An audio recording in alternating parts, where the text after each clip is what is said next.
ইউনূস সরকারের বর্ষপূর্তি, প্রধান কাজ সুষ্ঠু নিরপেক্ষ নির্বাচন, টপ প্রায়োরিটি দেশে এনে শেখ হাসিনার বিচার।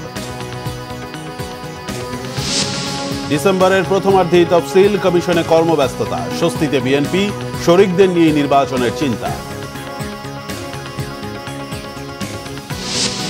লাশ পোড়ানোর মামলায় চার্জ গঠনের পরবর্তী শুনানি 13ই আগস্ট। কার্নিশে ঝোলা যুবকের গুলির ঘটনায় 5 পুলিশের বিরুদ্ধে অভিযোগ দাখিল। বেগম রোকেয়ার সাবেক ভিসি আলোচিত কলিমুল্লাহ কারাগারে, 5 দিনের রিমান্ডে মেজর সাদিকের স্ত্রী সুমাইয়া।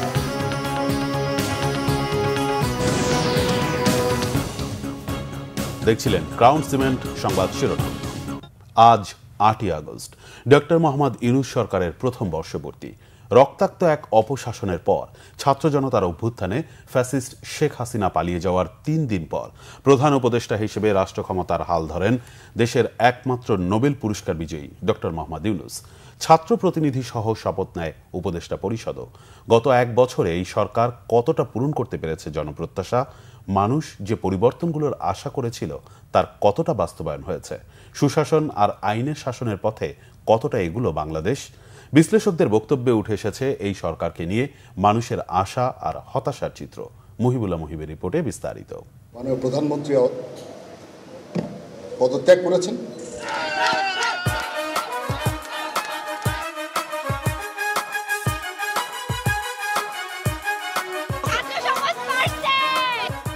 পাঁচ আগস্ট 2024, ছাত্র জনতার এক বিস্ময়কর গণ অভ্যুত্থানে দেশ ছেড়ে পালিয়ে যান তৎকালীন প্রধানমন্ত্রী শেখ হাসিনা। কার্যত সরকারবিহীন দেশ। কিন্তু রাজনীতিবিদ আর ছাত্রদের সিদ্ধান্তে অন্তর্বর্তী সরকারের জন্য উঠে আসে ডক্টর মোহাম্মদ ইউনূসের নাম। তখন তিনি ফ্রান্সের রাজধানী প্যারিসে সফর সংক্ষিপ্ত করে 8 আগস্ট দেশে ফেরেন তিনি। বিমানবন্দরে তাকে স্বাগত জানায় ছাত্র জনতা। সেখানেই তিনি তাৎক্ষণিকভাবে জানান নিজের প্রতিক্রিয়া। এটা আমার কথা যদি না শোনেন আপনারা, তাহলে আমার প্রয়োজন এখানে নাই। আমাকে বিদায় দেন, আমি আমার কাজে থাকি, সেখানে আমি ব্যস্ত থাকি। 8 আগস্ট রাতে বঙ্গভবনে তাকে প্রধান উপদেষ্টা হিসেবে শপথ পড়ান রাষ্ট্রপতি মোহাম্মদ শাহাবুদ্দিন। শপথ গ্রহণ করিতেছি যে এরপর নতুন এক লড়াইয়ে ডক্টর মোহাম্মদ ইউনূস জাতীয় স্মৃতিসৌধে বৃষ্টিস্নাত শ্রদ্ধায় শুরু করেন রাষ্ট্রীয় দায়িত্ব পালন। কেমন গেল ডক্টর মোহাম্মদ ইউনূস সরকারের 1 বছর? বিশ্লেষকরা তুলে ধরলেন তার সাফল্য আর ব্যর্থতার দিকগুলো।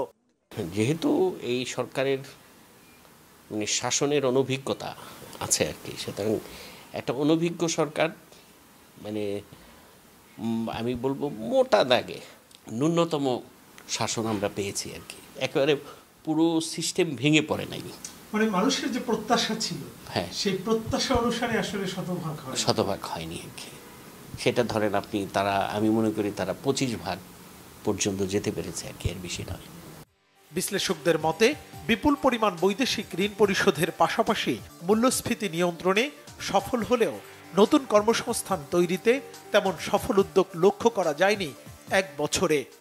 হুন্ডি মার্কেটে একটা মন্দা যাচ্ছে, ওই মন্দাটার কারণ তো অর্থ পাচার বন্ধ হয়, মানে কমে যাওয়া। মোটা দাগের যেগুলো অর্থ পাচার হতো এবং যেই সমস্ত রাঘব বোয়ালরা এই কাজে ইনভলভ ছিলেন,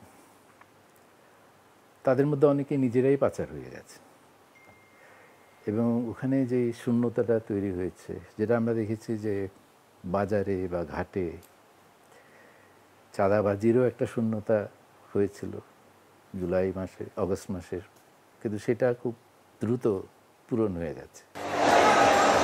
এই সময়টায় নানা দাবি দাওয়া নিয়ে বিভিন্ন মহলের আন্দোলন আর তথাকথিত মব জাস্টিস সরকারের উপর বাড়তি চাপ সৃষ্টি করে। আগামী বাংলাদেশ কেমন হবে তার রূপরেখা নির্ণয়ে গঠিত হয় বেশ কয়েকটি কমিশন। সব মিলিয়ে জাতীয় ঐক্যমত্য কমিশন গঠন হয় সংবিধান সহ দেশের শাসন, বিচার ও আইনের ক্ষেত্রে সংস্কার আনার উদ্দেশ্যে। দেশে বিদেশে নানা ষড়যন্ত্রের মুখোমুখি হন ডক্টর মোহাম্মদ ইউনূস।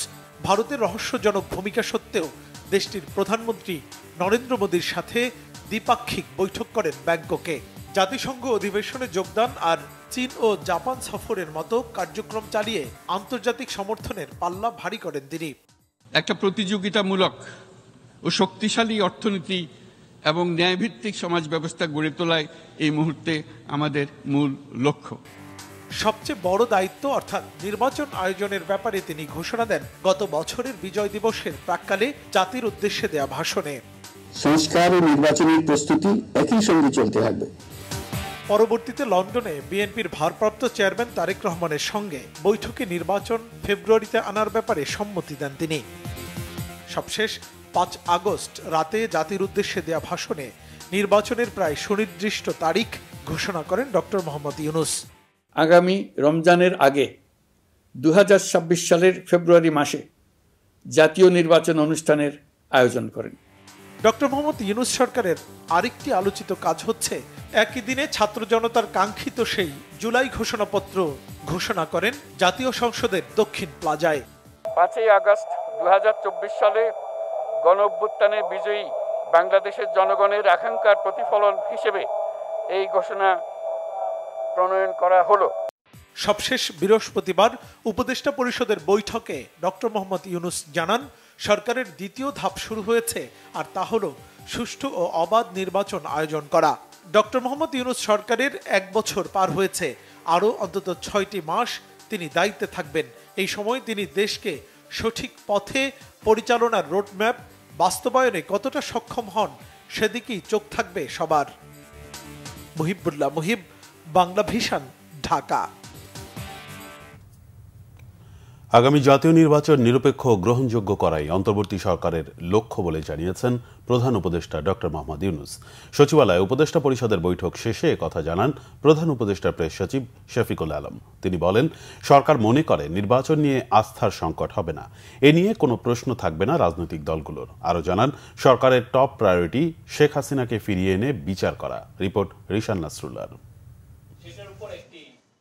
অন্তর্বর্তী সরকারের চলমান মেয়াদে প্রথমবারের মতো উপদেষ্টা পরিষদের বৈঠক হয় সচিবালয়ে। বৈঠকে জাতীয় নির্বাচন এবং সরকারের বিভিন্ন কাজের পর্যালোচনা প্রতিবেদন উপস্থাপন করা হয়। বৈঠক শেষে ব্রিফিংয়ে প্রধান উপদেষ্টার প্রেস সচিব জানান, উপদেষ্টা পরিষদ এ পর্যন্ত 315টি সিদ্ধান্ত নিয়েছে, যার মধ্যে প্রায় 80% বাস্তবায়ন হয়েছে। এখন পর্যন্ত অধ্যাদেশ হয়েছে 56টি, আর প্রক্রিয়াধীন রয়েছে আরও 10টি। সরকার গঠিত 11টি সংস্কার কমিশনের আশু বাস্তবায়নযোগ্য 121টি সুপারিশের মধ্যে বেশিরভাগই বাস্তবায়ন করা হয়েছে। জানান, অন্তর্বর্তী সরকারের প্রধান লক্ষ্য গ্রহণযোগ্য জাতীয় নির্বাচনের আয়োজন। ফেব্রুয়ারি মাসে ইলেকশন হবে যেই ডিক্লারেশন উনি দিলেন, তো সেটা তো আমরা দেখলাম যে রাজনৈতিক দলগুলো ওয়েলকাম জানিয়েছে। আর রাজনৈতিক দলগুলোর সাথে তো এর আগে অনেক দফা আলোচনা হয়েছে, সামনেও অনেক আলোচনা হবে। ওনাদের সাথে আমাদের একটা চলমান ডায়ালগ চলছে। আমরা নিশ্চিত যে আমাদের খুব ভালো একটা ইলেকশন হবে, এবং চিফ অ্যাডভাইজার বারবার বলছেন আমাদের সমস্ত চেষ্টা থাকবে বাংলাদেশের ইতিহাসে সবচেয়ে ভালো ইলেকশনগুলোর একটা যাতে আমরা অর্গানাইজ করতে পারি। আওয়ামী লীগ, 14 দল, জাতীয় পার্টি, এই দলগুলো যারা আছে যাদের বিরুদ্ধে ফ্যাসিস্ট হওয়ার একটা অভিযোগ আছে, তারা অংশ নিতে পারবে কিনা বা নেবে কিনা, ধরুন কোনো আলোচনা হয়েছে কিনা? এটা ইলেকশন কমিশন এটা আপনাকে জানাবেন। আমরা সরকারের তরফ থেকে আওয়ামী লীগের সর্বোচ্চ সমস্ত কার্যক্রম নিষিদ্ধ ঘোষণা করা হয়েছে, যতদিন না এটা ওদের বিষয় যাদের ওদের লিডারশিপদের যে ট্রায়ালটা হচ্ছে সেটা যতক্ষণ না কনক্লুড হয়।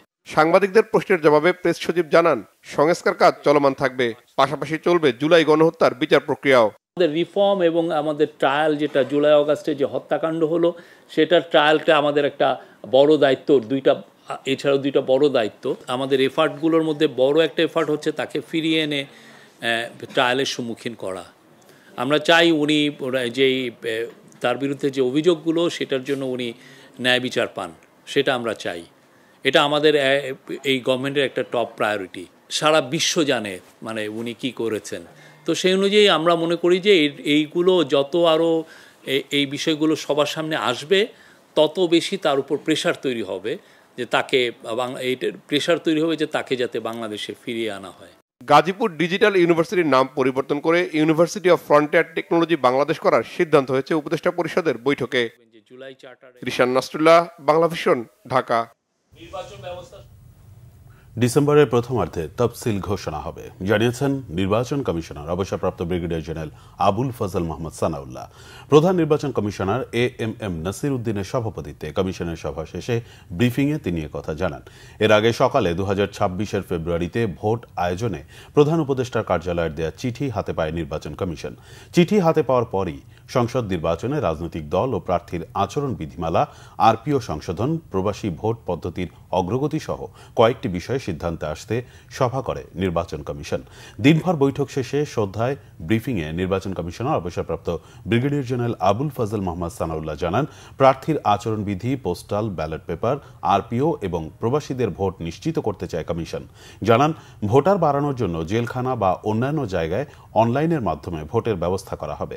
কারো প্রার্থিতা বাতিল হলে আদালতে গিয়ে ফেরত পাওয়ার সুযোগ থাকবে। জানান, প্রধান উপদেষ্টার চিঠির ভিত্তিতে 31 অক্টোবর পর্যন্ত যারা ভোটার হবেন তারা ভোট দিতে পারবেন। অভিযোগ করেন, এআই এর মাধ্যমে অনেক মিস ইনফরমেশন ছড়িয়ে পড়ছে, তাই যাচাই বাছাই করে ভিডিও শেয়ার দেওয়ার পরামর্শ নির্বাচন কমিশনের।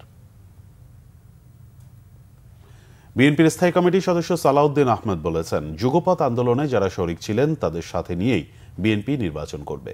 এর বাইরেও যদি কাউকে সাথে নেওয়া যায়, তফসিল ঘোষণার আগে বিএনপি তা ভেবে দেখবে বলেও জানান তিনি। এদিকে বিএনপি সিনিয়র যুগ্ম মহাসচিব রুহুল কবির রিজভী বলেছেন, ইসিতে চিঠি দিয়ে জনগণের আশা পূরণ করেছে সরকার। আহমেদ সরোয়ারের রিপোর্ট। সমসাময়িক রাজনৈতিক বিষয় নিয়ে বৃহস্পতিবার নিজ বাসায় সাংবাদিকদের সাথে কথা বলেন বিএনপি স্থায়ী কমিটির সদস্য সালাউদ্দিন আহমেদ। এই সময় তিনি বলেন, সরকারের কাছে আরও বেশি কিছু আশা থাকলেও এই সরকার সবকিছু ভঙ্গুর অবস্থায় পেয়েছিল। তারা সব বাধা বিপত্তি পেরিয়েই এগিয়েছে। সংস্কার ও বিচারের অগ্রগতিও দৃশ্যমান। আগামী দিনের যে রাষ্ট্র আমরা বিনির্মাণ করতে চাই, সেই রাষ্ট্রে কোনো রকমের বড় রকমের বিভেদ না থাকে, জাতীয় ঐক্যটা থাকে, সেই জন্য আমরা সবার সাথে আলোচনা করব। আমাদের সাথে যারা যুগপৎ আন্দোলনে শরিক ছিলেন বিগত ফ্যাসিবাদ বিরোধী আন্দোলনে, তাদেরকে সাথে নিয়ে আমরা নির্বাচন করব। এটা আমাদের অঙ্গীকার ছিল, প্রতিশ্রুতি ছিল, এখনো আছে। তফসিল ঘোষণার আগ পর্যন্ত একটা পর্যায়ে আমরা মনে করব আমাদের সাথে লাইক মাইন্ডেড যারা আছে, যাদেরকে নিলে আমরা একটা এমনভাবে নির্বাচন করতে পারবো, সেই হিসাবে আমরা আমাদের জোট গঠনের চেষ্টা হবে। তবে এখনো আমাদের জোট গঠনের কোনো পরিকল্পনা ঘোষিত হয় নাই, তবে করব না এরকম কথাও নয়। বৃহস্পতিবার সকালে উত্তরার দিয়াবাড়িতে মাইলস্টোন স্কুলে বিমান বিধ্বস্তের ঘটনায় নিহত স্কুলের সহকারী মাসুমা বেগমের পরিবারের সাথে সাক্ষাৎ করেন বিএনপির সিনিয়র যুগ্ম মহাসচিব রুহুল কবির রিজভী। এই সময় সাংবাদিকদের এক প্রশ্নের জবাবে রিজভী বলেন, এনসিপি নেতাদের কক্সবাজার সফর বা কূটনীতিকদের সাথে বৈঠক হওয়া স্বাভাবিক, তবে গণমাধ্যমকে না জানিয়ে লুকোচুরি করে মানুষকে বিভ্রান্ত করেছে তারা। অন্তর্বর্তীকালীন সরকার প্রধান ডক্টর মোহাম্মদ ইউনূস সাহেবকে আমি ধন্যবাদ জানাই। জনগণের দাবি, মানুষের আকাঙ্ক্ষা, সেই আকাঙ্ক্ষাকে তিনি ধারণ করে তিনি রমজানের পূর্বেই নির্বাচন ঘোষণা করেছেন। আমি মনে করি তিনি শুধু রাজনৈতিক দল নয়, জন আকাঙ্ক্ষার প্রতি শ্রদ্ধা জানিয়ে তিনি এই ঘোষণাটা দিয়েছেন। এবং আজকে আমরা যেটা খবরের কাগজে দেখেছি, নির্বাচন কমিশনকে প্রধান উপদেষ্টার কার্যালয়ে চিঠিও দেওয়া হয়েছে। পরে নিহত মাসুমার পরিবারকে আর্থিক সহায়তা দেওয়া হয়। তারেক রহমানের পক্ষ থেকে ছেলে আব্দুল্লাহর লেখাপড়ার দায়িত্ব নেওয়ার কথাও জানায় আমরা বিএনপি পরিবার। আহমেদ সরোয়ার, বাংলা ভিশন, ঢাকা। ফ্যাসিবাদ বিরোধী ঐক্য ধরে রাখার আহ্বান জানিয়েছেন বিএনপি নেতারা। এজন্য রাজনৈতিক মতাদর্শের ঊর্ধ্বে উঠে সবাইকে নিয়ে একসাথে কাজ করায় তারা জোর দেন। বাংলাদেশ জমিয়াতুল মুদাসসিরিনের নেতাদের সাথে বৈঠকের পর এসব কথা বলেন বিএনপি নেতারা। দলের স্থায়ী কমিটির সদস্য সালাউদ্দিন আহমেদ বলেছেন, সবার আগে বাংলাদেশ, তাই দেশের স্বার্থেই কোনো বিভক্তি না থাকাই কাম্য। এজন্যই বিএনপি বিভিন্ন ওলামা মাশায়েখদের আশ্বস্ত করেছে যে দায়িত্ব পেলে কোথাও জবরদস্তি করা হবে না। স্থায়ী কমিটির আরেক সদস্য নজরুল ইসলাম খান জানান, ধর্মীয় শিক্ষা প্রতিষ্ঠানে রাজনীতির নামে বাড়াবাড়িতে বিশ্বাস করে না বিএনপি।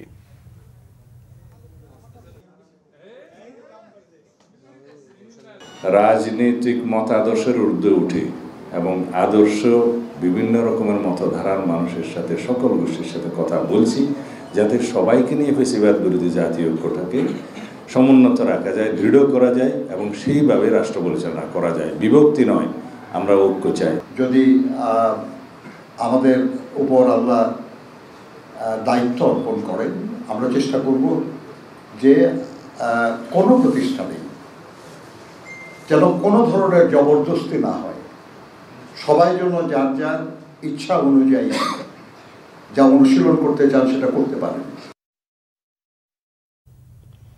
জুলাই গণ অভ্যুত্থানে আশুলিয়ায় 5 লাশ ও জীবিত একজনকে পোড়ানো সহ 7 জনকে হত্যার দায়ে মানবতা বিরোধী অপরাধের মামলায় অভিযোগ গঠনের শুনানি শেষ করেছে রাষ্ট্রপক্ষ। আসামি পক্ষের শুনানি হবে 13 আগস্ট।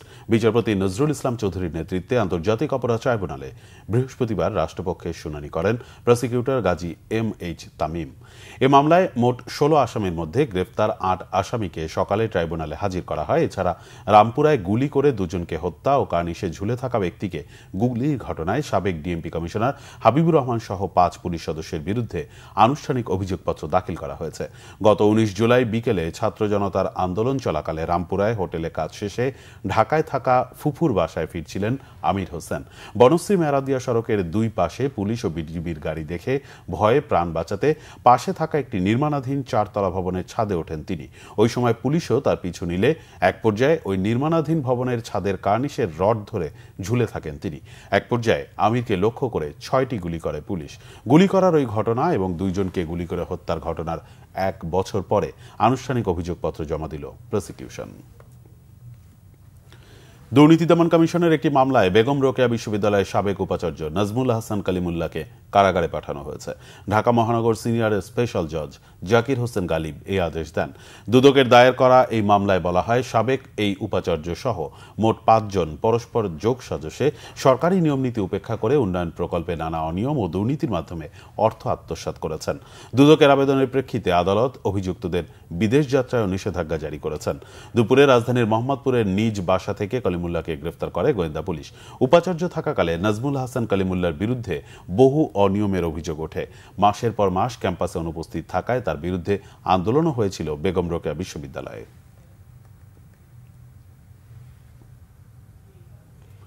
কার্যক্রম নিষিদ্ধ আওয়ামী লীগ নেতাকর্মীদের গেরিলা প্রশিক্ষণের ঘটনায় গ্রেফতার মেজর সাদিকুলের স্ত্রী সুমাইয়া জাফরিনকে 5 দিনের রিমান্ড দিয়েছে আদালত। তাকে ভাটারা থানার সন্ত্রাস বিরোধী আইনের মামলায় গ্রেফতার দেখানো হয়েছে। ডিএমপির মিডিয়া শাখার উপ পুলিশ কমিশনার তালেবুর রহমান জানিয়েছেন, বুধবার রাতে সুমাইয়াকে গ্রেফতার করা হয়। এই মামলার অন্য আসামিদেরও আইনের আওতায় আনার কথা জানান ডিসি মিডিয়া। 8 জুলাই বসুন্ধরায় কেবি কনভেনশন হলে তারা ভাড়া নিয়েছিল বিদেশি লোক পাঠানোর প্রশিক্ষণের মিথ্যা তথ্য দিয়ে। সেখানে রাষ্ট্রবিরোধী ষড়যন্ত্র করার দাবি করেন গোয়েন্দারা। এই ঘটনায় 13 জুলাই ভাটারা থানায় সন্ত্রাস বিরোধী আইনে মামলা করা হয়েছিল। গ্রেফতার করা হয়েছে 28 জনকে। গাজীপুরে চাঁদাবাজি নিয়ে লাইভ করার পর স্থানীয় সাংবাদিক আসাদুজ্জামান তুহিনকে কুপিয়ে ও গলা কেটে হত্যা করেছে দুর্বৃত্তরা। রাত 7:45টার দিকে মহানগরীর ব্যস্ততম চান্দনা চৌরাস্তায় মসজিদ মার্কেটের সামনে এই ঘটনা হয়। একটি চায়ের দোকানে বসেছিলেন তুহিন। এ সময় হঠাৎ কয়েক দুর্বৃত্ত তাকে ঘিরে ধরে। ধারালো অস্ত্র দিয়ে লোকজনের সামনেই কুপিয়ে ও গলা কেটে হত্যা করে পালিয়ে যায় তারা। চান্দনা চৌরাস্তা এলাকায় ফুটপাত ও দোকানপাট থেকে চাঁদাবাজি নিয়ে বৃহস্পতিবার বিকেলে লাইভ করেন সাংবাদিক তুহিন। এরপর রাত 8টার দিকে নিজ ফেসবুকে একটি ভিডিও পোস্টের জেরে এ হত্যাকাণ্ড হয়। তুহিন ছিলেন দৈনিক প্রতিদিনের কাগজ পত্রিকার গাজীপুরের স্টাফ রিপোর্টার। তিনি ময়মনসিংহের ফুলবাড়িয়া থানার ভাটিপাড়া গ্রামের হাসান জামালের ছেলে। পরিবার নিয়ে থাকতেন চান্দনা চৌরাস্তা এলাকায়।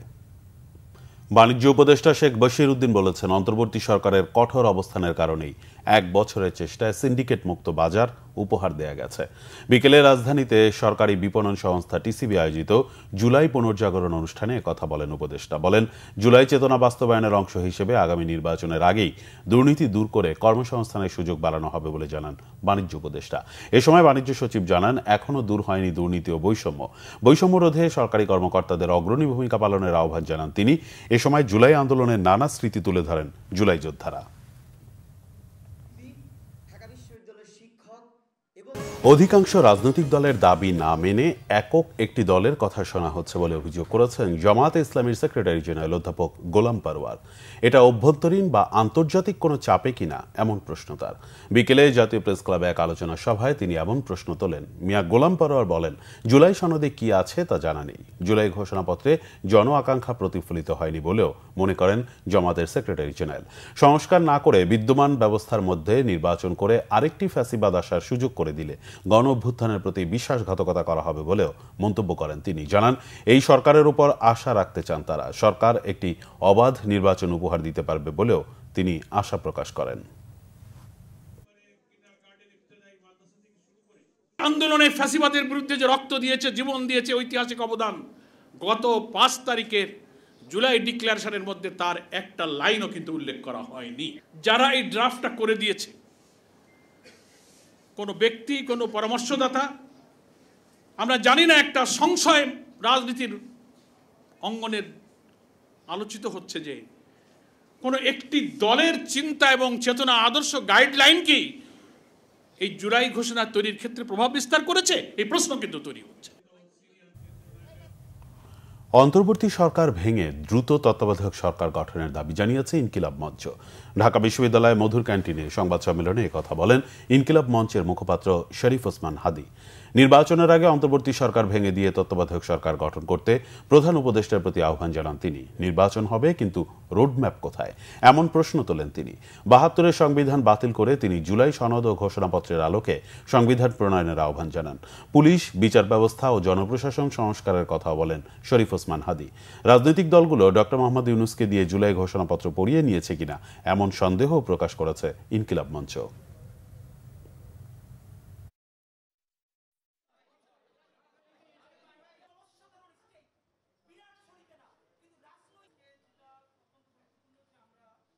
এই ইন্টারিমের অনেক উপদেষ্টা এখন সামনে কেউ বিএনপির, কেউ জামাতের, কেউ এনসিপির মুখপাত্র হইয়া তাদের দলীয় এজেন্ডাগুলো আপনার সামনে রেখে বাস্তবায়ন করবে। এইটা আপনি হইতে দিয়েন না। আপনি অতি জলদি যেই নির্বাচনটা উপহার দিতে চান তার জন্য ইন্টারিম ভাঙে দেন এবং অতি দ্রুত তত্ত্বাবধায়ক সরকার ঘোষণা করেন।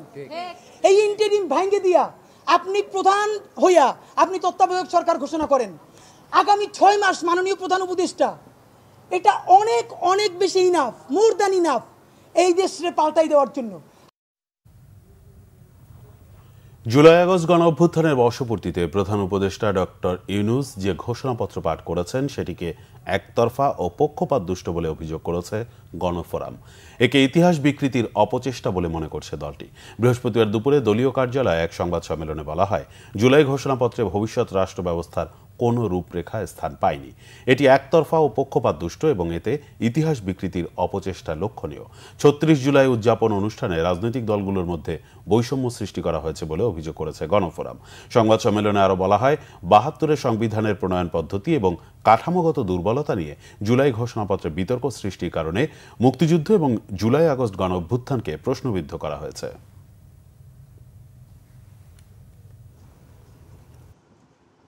বক্তব্য উপস্থাপন করছি। এই যে জুলাই ঘোষণাটা দেওয়া হলো, যেভাবে এই ঘোষণাটা দিয়েছে, আমাদের কাছে মনে হয়েছে এটা একটা অপূর্ণ ঘোষণা। বাংলাদেশের সকল রাজনৈতিক দল, আমাদের যত দ্বিধাদ্বন্দ্ব থাকুক, আমাদের যত ভিন্নমত থাকুক, অনেকেই অনেক ধরনের বক্তব্য আমরা উপস্থাপন করছি। দিন শেষে গণফোরাম মনে করে সবাই উৎসাহ উদ্দীপনা নিয়ে এই নির্বাচনে অংশগ্রহণ করবে।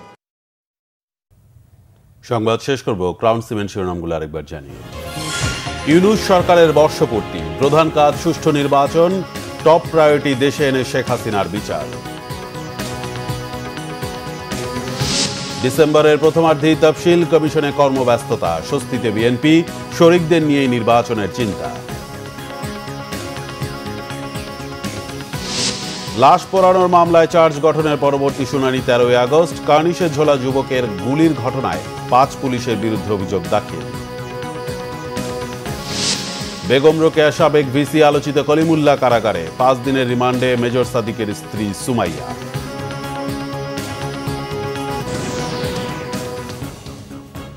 এই ছিল এখনকার মতো। পরের সংবাদ সকাল 7:30টায় দেখার আমন্ত্রণ রইল। এতক্ষণ সাথে থাকায় ধন্যবাদ।